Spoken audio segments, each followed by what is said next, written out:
Tak ada satu kata pun yang keluar dari mulut Ijong, biasa Jonathan Frizzy itu disapa, usai menjalani sidang perdana pembacaan dakwaan di Pengadilan Negeri Tangerang. Penampilannya berubah, rambutnya cepak dan kumis serta jenggot semakin memanjang. Mengenakan kemeja putih lengkap dengan rompi orange tahanan dan tangan diborgol.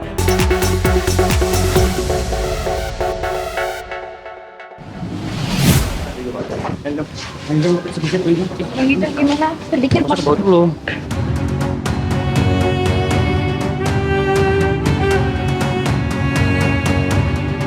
Itulah pertama kali kemunculan Jonathan Frizzy sejak ditahan di Lapas Pemuda Kota Tangerang karena tersandung kasus dugaan penyalahgunaan obat keras dalam kandungan liquid vape.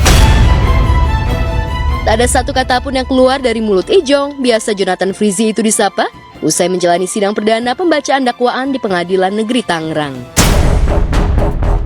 Penampilannya berubah, rambutnya cepak dan kumis serta jenggot semakin memanjang. Mengenakan kemeja putih lengkap dengan rompi orange tahanan dan tangan diborgol. Saudara terdakwa, nama saudara Jonathan Frizzy. Contak bareng Ijong. Ijong mungkin ada istri tidak datang hari ini, istri pacar mungkin begitu. Makin ganteng terus dia makin sehat, ya puji Tuhan dia semakin kuat mentalnya. Mulutnya terkunci seolah menyimpan beban berat yang tak bisa dibagi kepada siapapun. Ijong harus menjalani hari-harinya di Hotel Prodeo. Menempati ruang tahanan sempit bersama tahanan lain dalam kondisi tubuh yang tak lagi prima, lemah dan sakit. Inilah babak paling pilu dan nelangsa dalam hidup pesinetron berusia 42 tahun ini. Beruntung kehadiran paman tercinta Benny Simanjuntak seolah mampu menguatkan Ijong yang kini terpuruk.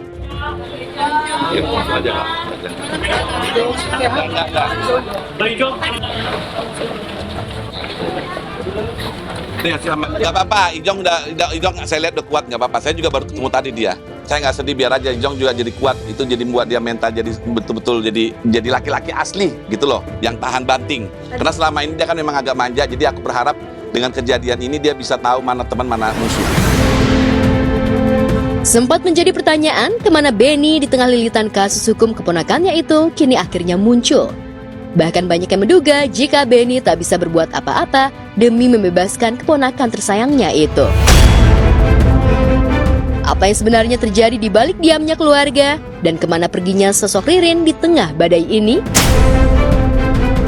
Cuma saya tidak mau membuat kacau karena keadaan waktu itu memang betul-betul memojokkan kita dan Jonathan. Jadi saya mending tidak ambil pusing dulu sementara. Saya tidak tahu bagaimana sampai tuduhan sebagai pengedar farmasi. Saya nggak tahu sampai di situ. Sebab kan si Jonathan itu juga tidak merokok. Ya dia sekali-sekali nge-vape gitu loh. Cuman kan temannya nawarkan, coba aja nanti gue kasih lo bro 10 gitu. Tapi sampai saat itu tidak pernah dipegang si Jonathan yang 10 itu. Tentu saja terkait masalah hukum yang kini tengah melilit Ijong harus diurai dan diselesaikan. Apalagi Benny hakul yakin jika Ijong tak bersalah, apalagi sampai dituding mengedarkan liquid vape yang kandungannya sangat berbahaya. Lantas benarkah Benny menduga jika Ijong memang sengaja dijebak oleh temannya sendiri? Kalau saya pribadi, ini memang dijebak.